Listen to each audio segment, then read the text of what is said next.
18th charge తీసుకొని నేను US వెళ్ళడము, యూఎస్కి వెళ్ళి వచ్చిన తర్వాత రకరకాల ఇన్సిడెంట్లు మళ్ళీ దిగి చూసుకోవడం, గవర్నమెంట్కి ఇండస్ట్రీ మధ్యలో జాగ్రత్తగా సీఎం గారు ఏదైతే కోరుకున్నారో అది చేయటానికి ముందడుగు వేసి చేయడం ఇలాంటివి జరిగాయి.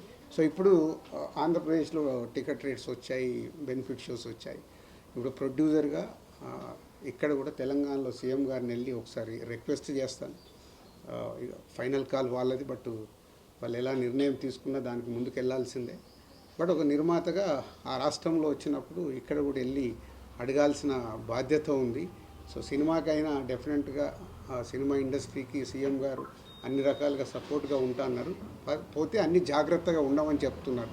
ఎలాంటి ఇన్సిడెంట్లు జరగకుండా జాగ్రత్తగా సీఎం గారు లాస్ట్ దాంట్లో చెప్పిన 3 పాయింట్స్, ఫార్మా కానీ, ఐటీ కానీ, సినిమా కానీ important for Hyderabad and Telangana state అని.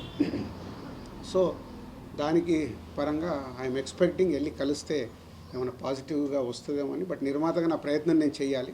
ఫైనల్ కాల్ సీఎం గారిదే అండ్ గవర్నమెంట్ది, ఎలా వచ్చినా తీసుకోవడానికి సిద్ధంగా ఉన్నాను. So 10th and 14th crucial for me. అంటే crucial meaning is a result. అది బాల్స్ 2 6లు కొట్టాలి ఆ సినిమాల ద్వారా అనే ఒక సంకల్పంతో ఉన్నాం. ఈ 4 రోజులు నేను ఇంకా హార్డ్ వర్క్ చేసి ఆ రిజల్ట్ తెచ్చుకోవడానికి ప్రయత్నంలో ఉంటాను. సో మీ అందరికీ ఇండివిజువల్గా నేను ఇంటర్వ్యూ ఇచ్చే టైం లేదు నా దగ్గర. దాన్ని మీరు అందరూ అర్థం చేసుకుంటారని కోరుకుంటున్నాను. ఎందుకంటే మీరు ఎప్పుడు మెసేజ్లు పెట్టినా నేను 99% రిప్లై ఇస్తాను. చాలామంది నాతో మెసేజ్లు పెడితే నా దగ్గరికి వెళ్ళి ఫోన్ కాలో రిప్లైనో కంపల్సరీ ఉంటుంది మీడియా మిత్రులందరికీ. ఎప్పుడు నేను ఇగ్నోర్ చేయను.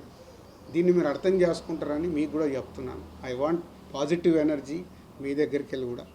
నాకు ఈ 10 రోజులు ఎలాంటి కాంట్రవర్షియల్ లేకుండా, ఏం లేకుండా మీ దగ్గరికి వెళ్ళి కూడా నాకు సపోర్ట్ కావాలి. సో మీరందరూ సపోర్ట్ చేస్తారని కోరుకుంటున్నాను.